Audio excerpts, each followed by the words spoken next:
Here is something that most people don't think to track until it's already costing them money. I spent the last 90 days watching 15 specific grocery categories, not just watching the price tags, but watching the systems behind them, the cattle reports, the drought maps, the shipping routes, the import data, the commodity futures. And what I found was this. Several of the foods already sitting in your kitchen right now are under more pressure than most people realize. Some are quietly getting more expensive. Some are shrinking without announcement. And a few are tied to global systems, so fragile that one bad season in a country most Americans couldn't find on a map can change what you pay at checkout this fall. I want to show you all 15 of them today. But more importantly, I want to show you how I track them, where the data actually comes from, and what I'm personally doing in my own kitchen right now because of what I found. This is not panic. This is not doom. This is what my grandmother's generation would have simply called paying attention. And I think it is one of the most practical skills that a household can rebuild right now. Stay with me, because some of what I'm about to show you will completely change the way you walk through a grocery store. And if you want me to keep doing this kind of tracking every month, go ahead and hit subscribe right now, because this is exactly what we do here. Item 1. Ground beef. The 70-year warning. Let's start where most families feel the pressure first, and that is beef. Specifically, ground beef. Because I want you to understand something about what is happening with beef prices right now, and I want you to understand it at the system level, not just the checkout level. According to USDA livestock inventory data, the United States cattle herd is currently sitting at one of the lowest levels we have seen since the 1950s. That is not a typo. We have fewer cattle in this country right now than we had 70 years ago. And at the same time, the national average price for ground beef has nearly doubled over the past decade. Back in 2017 and 2018, you were looking at roughly $3.80 per pound nationally. By 2023, we had crossed $5. And here in 2026, depending on your region and the cut, you are regularly seeing prices that approach or exceed $6.50. Now here is the part that I need people to actually absorb. This did not happen because of a bad week at the grocery store. This happened because of drought pressure across major cattle regions, higher feed costs, land pressure, increased financing costs for ranchers, herd reductions that happened years ago. And here is the critical piece of agricultural biology that people miss. Once a breeding herd is reduced, you cannot rebuild it in 6 months. You cannot rush biology. Rebuilding a cattle herd meaningfully takes years. Which means if you are waiting for beef prices to come back down to where they were, you may be waiting for a very long time. What I do is I check for markdown meat every single shopping trip. The red and yellow tags. I bring it home, I pressure can it, and I pull those jars off my shelf during the months when prices are the highest. While people are paying 2026 beef prices right now, I am still working through jars that I canned at significantly lower prices. That is what preservation does. It lets you capture opportunities when they exist instead of being trapped by the market later. Item 2. Eggs. The ripple you don't see coming. The next item is eggs, and I need you to stay with me here because most people think of eggs as a breakfast ingredient. But once you understand what eggs actually touch inside the grocery store, this category becomes a lot more serious. Eggs are in your breads, your cakes, your pasta, your mayonnaise, your salad dressings, your frozen breakfast sandwiches, your bakery items, your casseroles, your prepared meals, your holiday baking. Eggs are not just in the egg aisle. They are quietly woven into over 200 products across your entire grocery store. And here is what most people get wrong about egg price stability. When egg prices come down after a disruption, most people assume the system has recovered. But price stabilization is not the same as system resilience. The infrastructure is still vulnerable. The commercial flock sizes are still subject to avian influenza pressure, particularly during migratory bird season in the cooler months. And historically, it is the fall and winter overlap with increased avian influenza pressure that creates the most risk for commercial laying operations. When an outbreak hits a large commercial facility, millions of birds can be culled very quickly. That is not a political statement. That is simply how modern commercial egg infrastructure operates. And the number I want you to remember here is this: 200. That is a rough estimate of how many products across your grocery store have eggs somewhere in their ingredient list. Which means when egg systems come under stress, that pressure does not stay in aisle, it moves forward. What I do is I freeze eggs in ice cube trays when prices are good, crack them, whisk them lightly, freeze them, and transfer the frozen portions into a gallon freezer bag. I also keep quail because quail are often not restricted the way backyard chickens are, and they are efficient, quiet, and highly nutritious. And perhaps most importantly, I practice my egg substitutions now, before I need them. Chia seed eggs, flax eggs, applesauce, yogurt, powdered eggs. A flexible kitchen practices its alternatives before the pressure arrives. Item 3. Seafood. 70% imported, 0% of your awareness. Seafood is the most misunderstood protein category in most American grocery carts. And here is why. When you walk into a grocery store and look at that seafood counter, it looks domestic.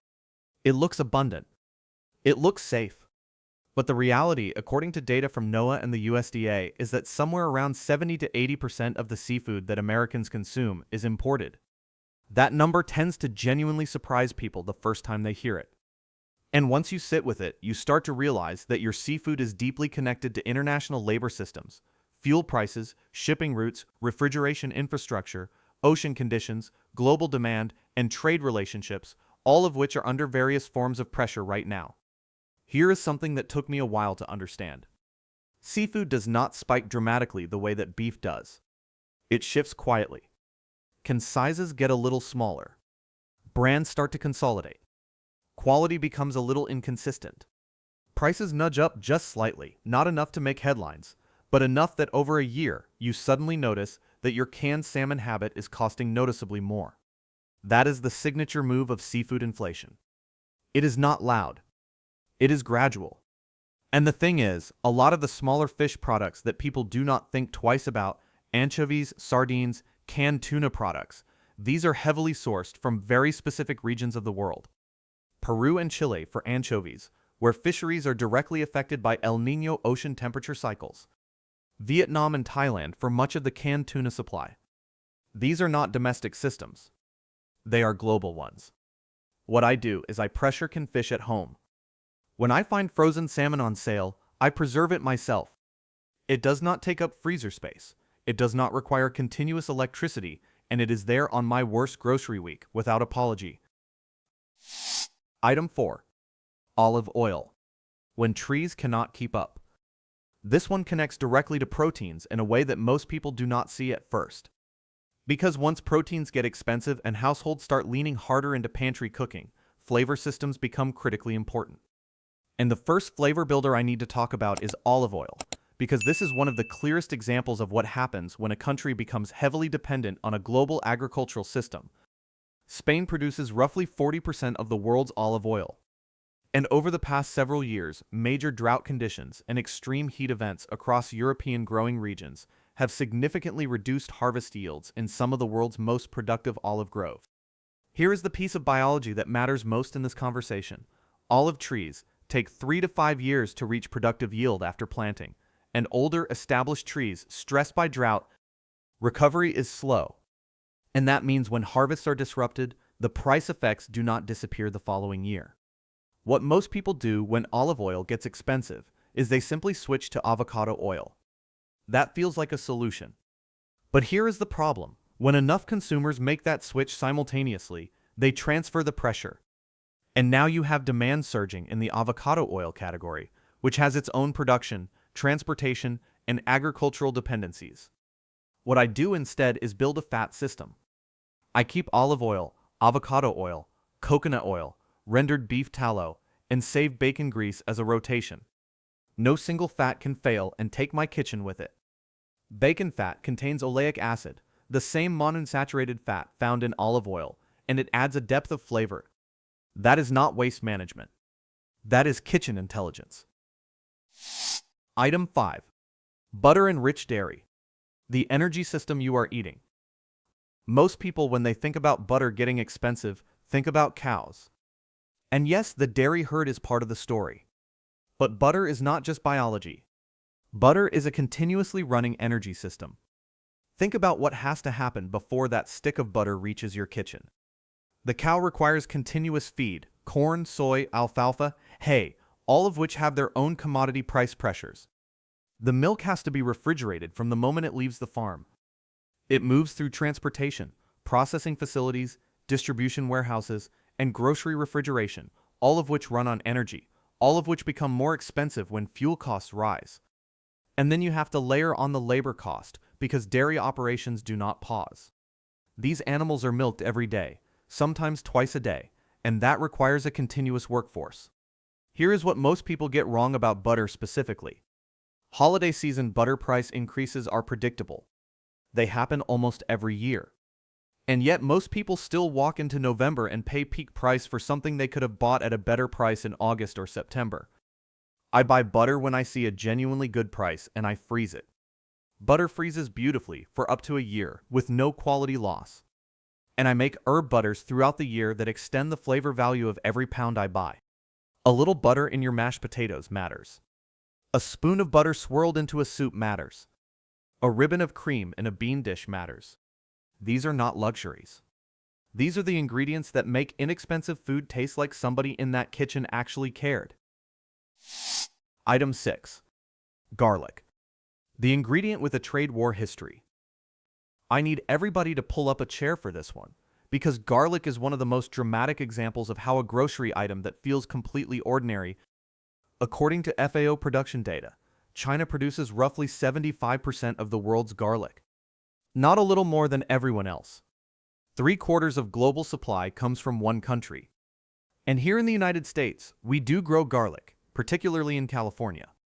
But our domestic garlic industry has been under pressure for decades from lower-priced imports. In fact, the U.S. International Trade Commission has maintained an anti-dumping order on fresh garlic from China since the 1990s. And in a 2023 5-year review, the Commission reaffirmed that removing that order would likely cause ongoing injury to the domestic garlic industry.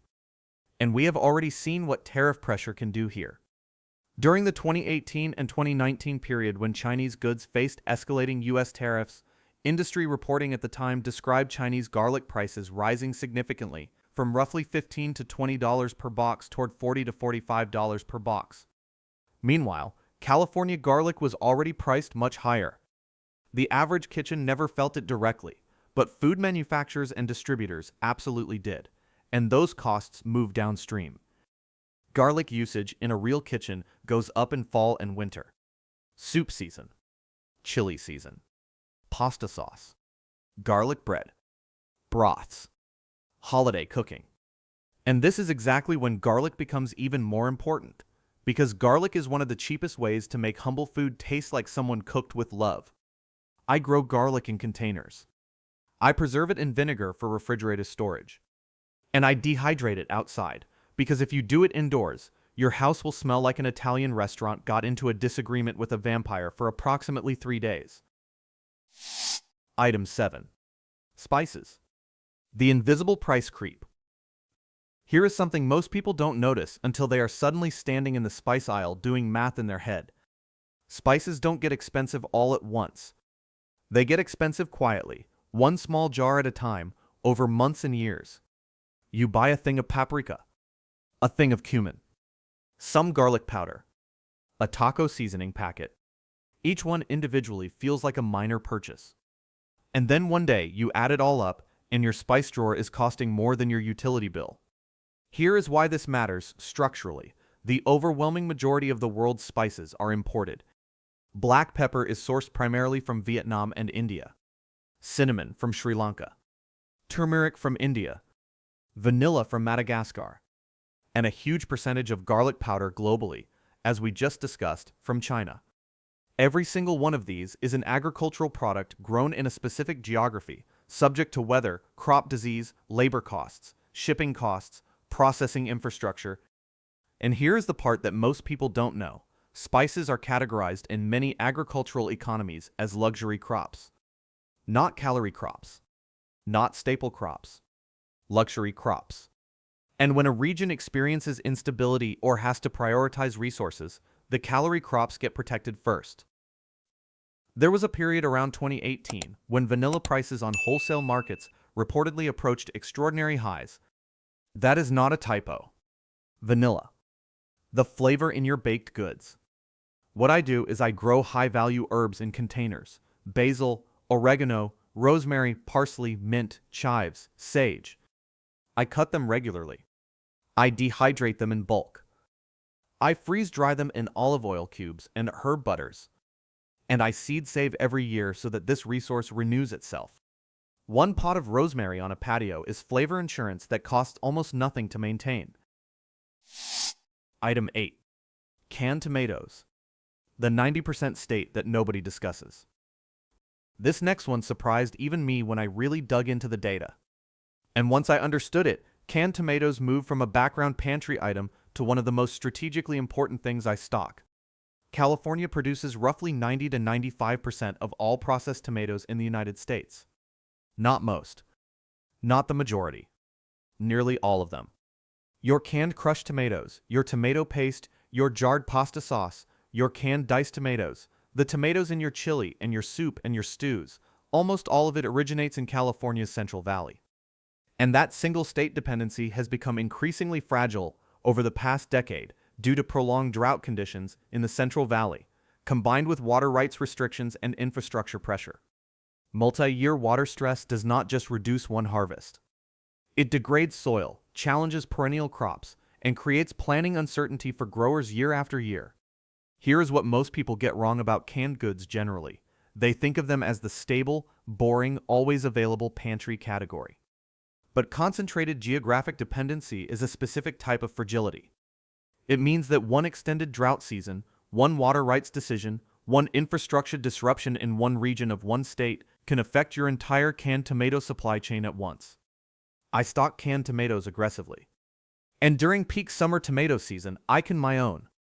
Because honestly, once you understand that 90% of this product comes from one geography, the decision to build a modest stockpile of something that costs less than $1.50 a can feels a lot less like prepping and a lot more like basic household intelligence. Item 9. Coffee. The luxury that stopped feeling like one. Coffee almost never shows up in food shortage conversations. And I understand why. It feels like a lifestyle choice, not a grocery staple. But for tens of millions of American households, coffee is a $30 to $60 monthly grocery line item, and it is tied to one of the most volatile commodity markets in the world. Brazil and Vietnam together supply roughly 55% of global coffee production. And the Arabica futures market, which is the benchmark for the higher quality coffee most Americans drink, hit multi-decade price highs in late 2024 and into 2025. What this means practically is that the roaster who sells your favorite bag of coffee was buying their green beans at dramatically elevated prices, and that cost moves downstream into what you see on the shelf, usually with a lag of several months. Here is what most people get wrong. They notice when their coffee brand raises the price by $1 or $2, and they switch brands. But if the commodity pressure is broad, all the brands move together. There is no lateral escape inside the same product category. What I do is buy whole bean in bulk when pricing is favorable and freeze it in vacuum-sealed portions. Whole beans freeze beautifully. I have also learned to stretch my coffee with chicory or roasted barley blends, which is actually a traditional practice in many cultures and reduces cost. It is not deprivation. It is resourcefulness. Item 10. Rice. The export ban that made no headlines. In 2023, India, the world's largest rice exporter, instituted a series of export restrictions on several categories of rice. This sent global rice prices surging. And the vast majority of American households never heard a single word about it.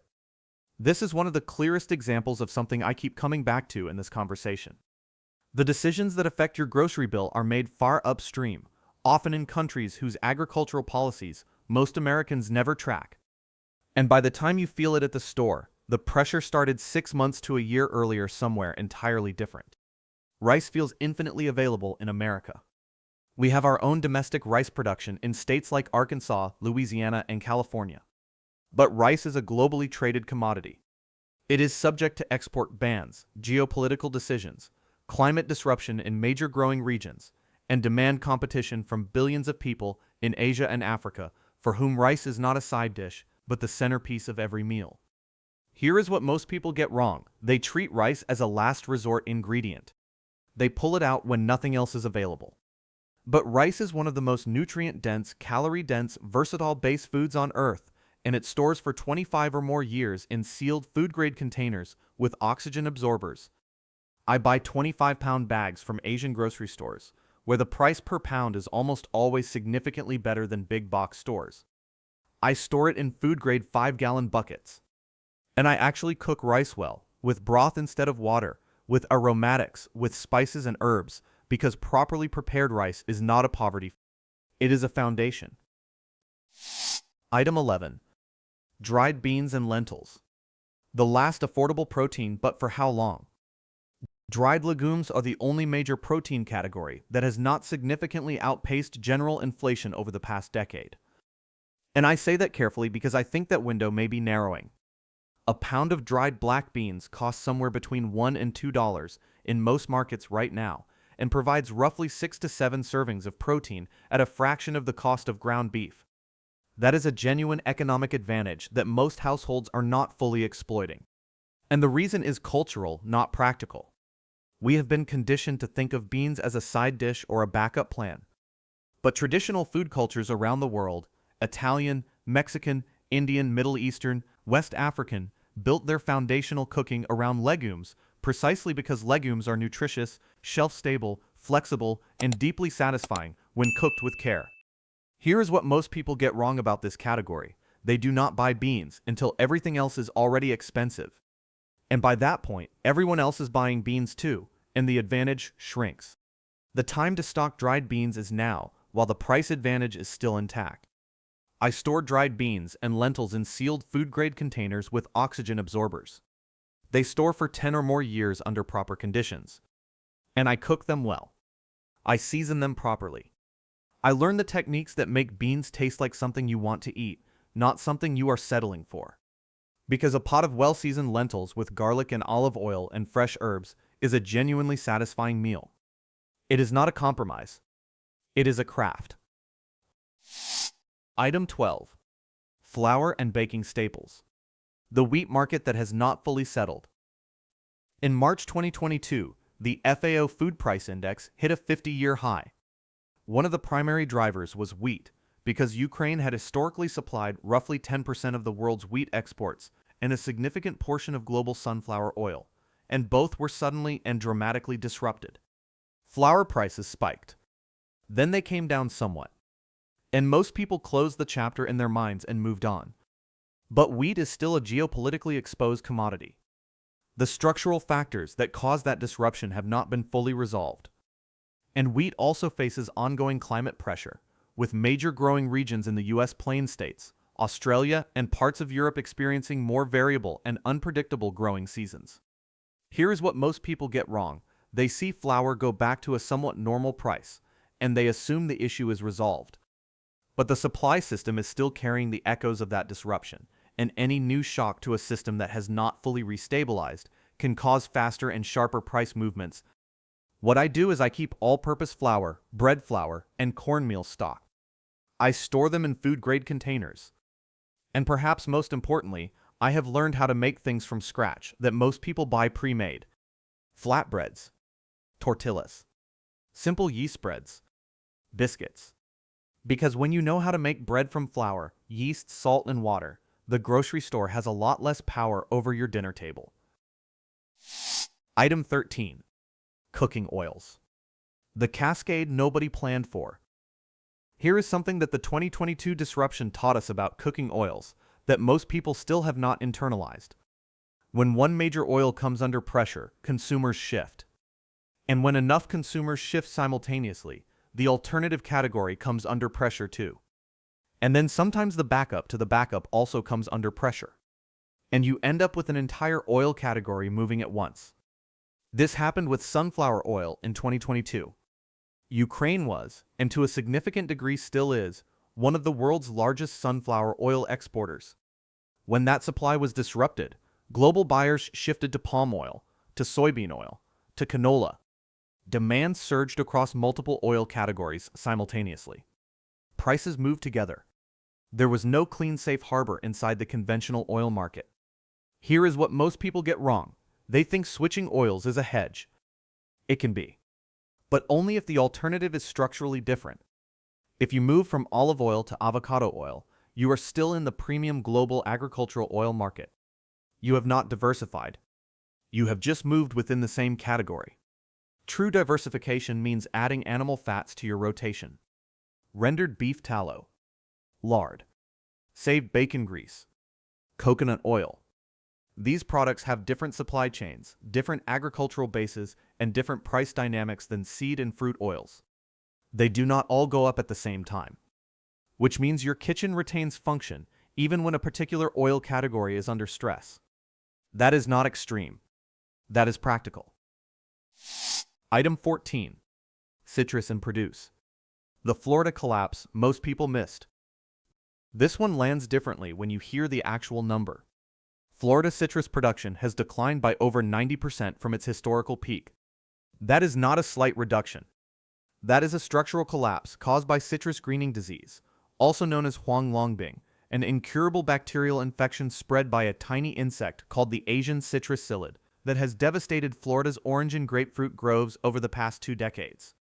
What this means practically is that a very large portion of the orange juice now sitting on American grocery shelves, the label says not from concentrate or carries a well-known American brand, but the fruit traveled from South America. And Brazil's citrus production faces its own climate pressures, including volatile rainfall patterns and disease pressure. Here is what most people get wrong about produce generally. They assume the domestic supply is larger and more resilient than it actually is for many specific crops.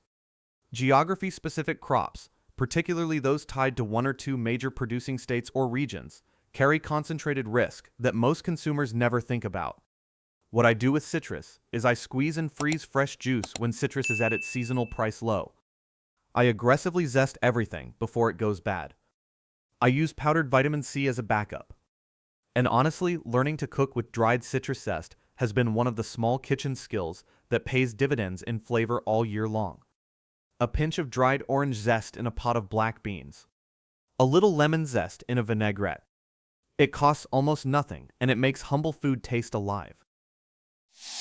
Item 15. The tracking system. 5 free sources you probably do not know exist. Here is the one I saved for the end.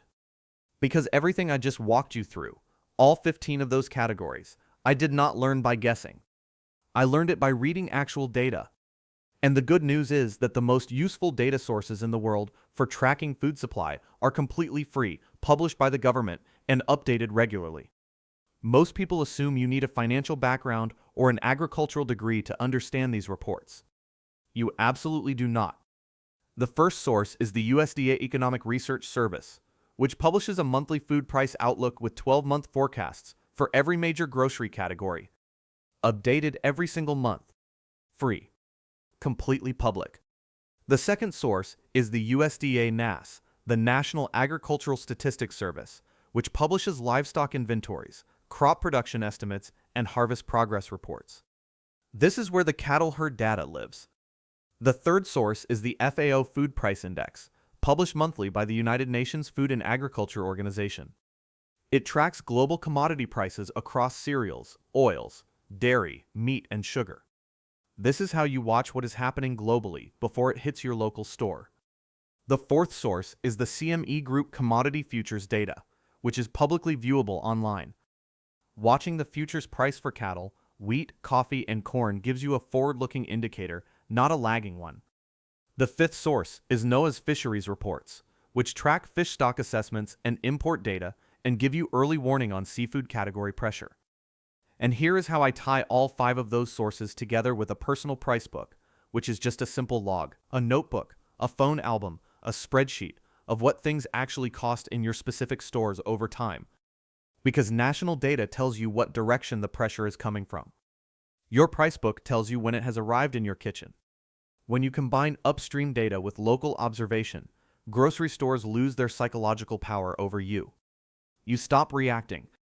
You start anticipating. And anticipation is where all of the real savings and real stability live. So here is what I want you to walk away with from this video.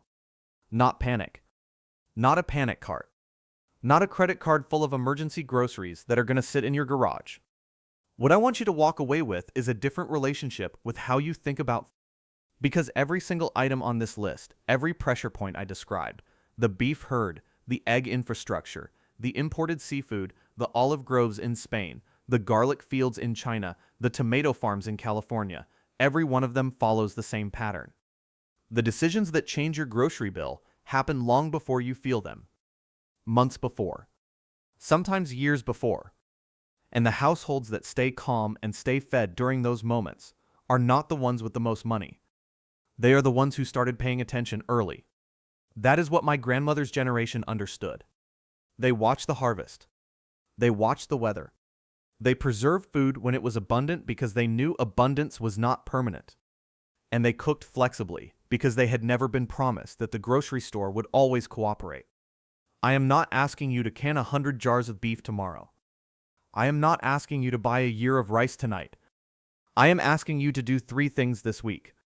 First, pick 2 categories from this list and look them up in the USDA ERS Food Price Outlook. Just read it. Get familiar with how the data looks. Second, start a price book. Even if it is just a notes page on your phone. Take pictures of prices on your next grocery trip. Third, build one new skill in your kitchen that you do not have yet. A new preservation method. A new egg substitute. A flatbread recipe. One skill. Because once you start stacking small kitchen skills over time, your kitchen becomes genuinely resilient. And that is a form of security that nobody can take away from you. Drop number 1 in the comments if you are already tracking any of these categories. I read every single one, and I genuinely want to know which of these 15 hit closest to home for you. And next week, I am going to show you the actual price book that I have been keeping for 3 years, including the category that shocked me the most when I went back and looked at my own data. You are not going to want to miss that one.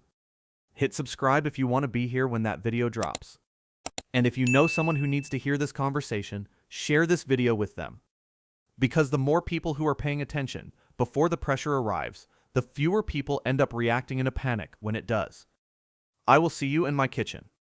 Or my garden. Whichever one I end up in this week.